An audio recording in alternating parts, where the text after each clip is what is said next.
What up, guys? Welcome back to the channel. Today we have a 2016 upper oil pan. 6.7 oil leak. No. Well, here in this video I want to illustrate to everyone what I need to do in order to complete a successful fix it right the first time upper oil pan reset. This is a real long F450 chassis. So what we're going to start off by is we're going to remove the fan shroud, the fan, the belt. We took the air box out. You guys can watch my radiator R&R and you guys can figure out how to remove all this. I'm not going to go over that, but we're going to start with removing the front of the vehicle down to this stage so that we can better turn the crankshaft so that we can get the torque converter nuts out. Between fighting the fan stator here and the fan, it's just a real pain in the butt. Give me 20 minutes, let me take all this malarkey out and get a little better access. The next thing we're going to do is we're going to disconnect both batteries, and we are going to have to remove the starter. So here we go, starter time. Alright, we've gone ahead,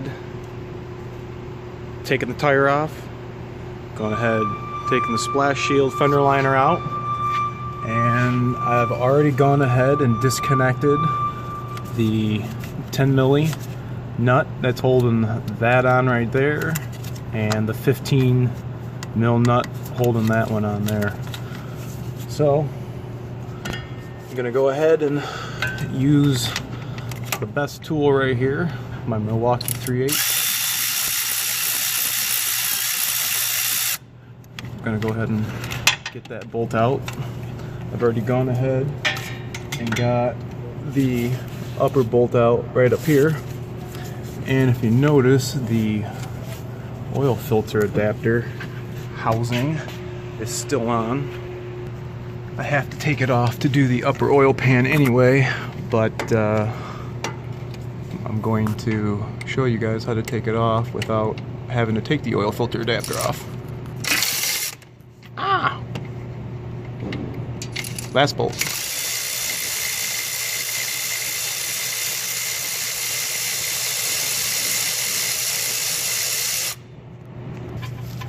Okay, so got that last bolt out, and I've rotated the starter to the inside of the truck, or to the inside of the engine.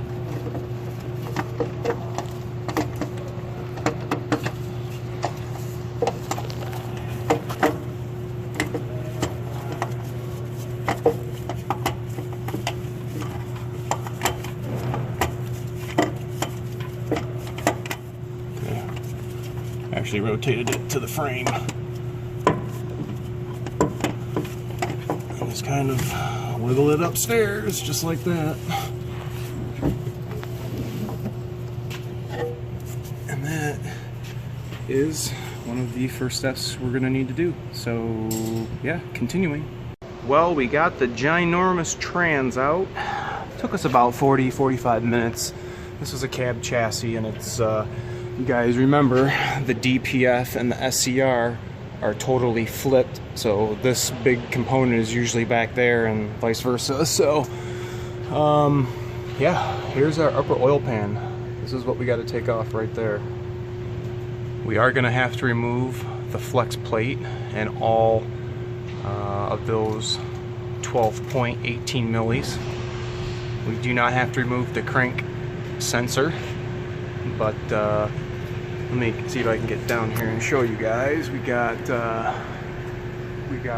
4 long bolts that are right here in the back, and 1 right there. And then accompanying, we have 3 small bolts in one of these cavities that we're going to have to take off. Oil cooler is going to have to come off. I've already went ahead and removed the oil filter adapter. It's just been letting it leak. got the wiring up out of the way. My advice to you guys is to put the battery cable through the starter hole so it kind of just sits up there. You got a couple of 10 milli bolts right there, just like that on the driver's side as well. Up front, I've went ahead and removed that stud that was in that hole. The two studs that are right here holding this trough on. I can show you this one. Yep, right there. So this trough is completely loose and free. Both front studs are out. You can see there's no studs in the front of the oil pan. I've gone ahead and taken all the bolts out that I can get. I gotta take this hose off first. And we're gonna go for these two elusive bolts. One there and one right there. You can see both of them right there. I'm gonna show you what I use. So, oil pan continue. Guys, these two bastard bolts, we're going for this long quarter drive ratchet and a shallow 10. And it's kind of go in here like this. I'm on the nut, or I'm on the bolt. I've already broke it loose. I did that one like that, and this one right here. So both of them on the passenger side need to be removed with a tool like this. Right now, we're getting ready to remove the oil cooler and its line so we can get all the bolts on the driver's side. Alright, upper oil pan is out.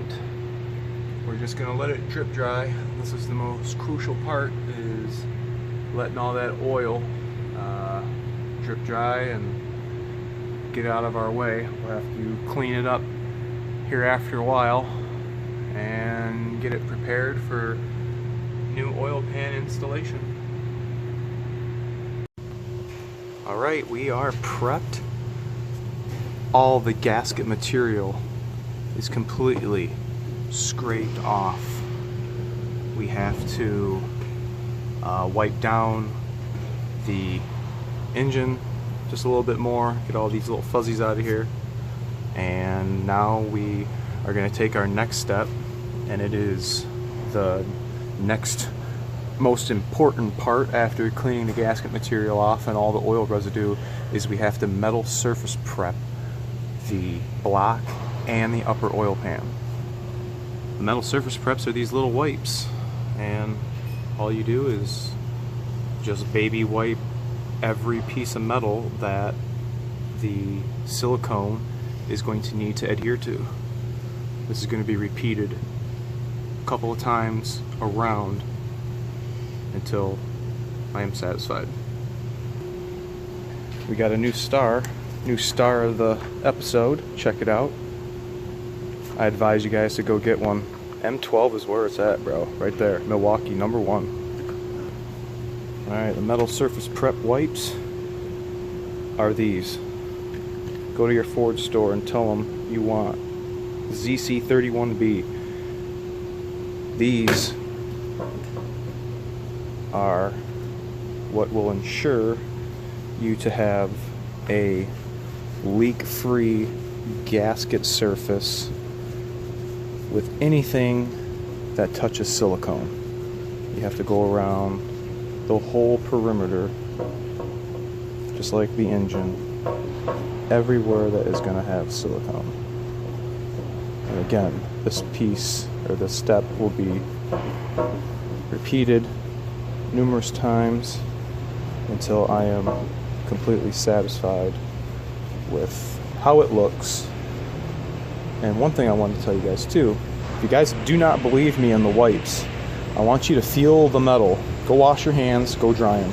Feel the metal like this with your finger, and then use the metal surface prep wipe and do that same thing. Your finger will not slide. It'll be, I mean, there's no oil, no residue, nothing on the metal. It is going to be pure silicone.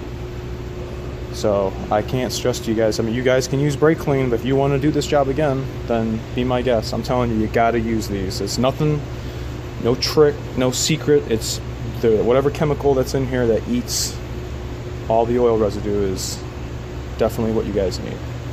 So all right, after you do that, then it's time to add silicone.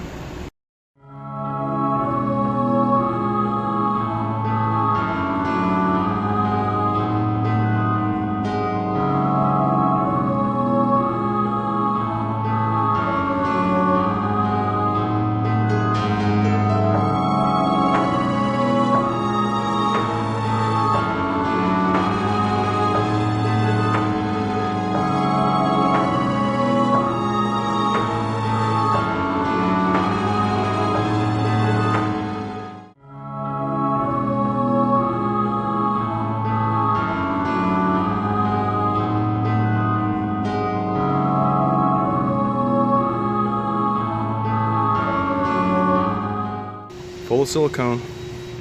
Here we go.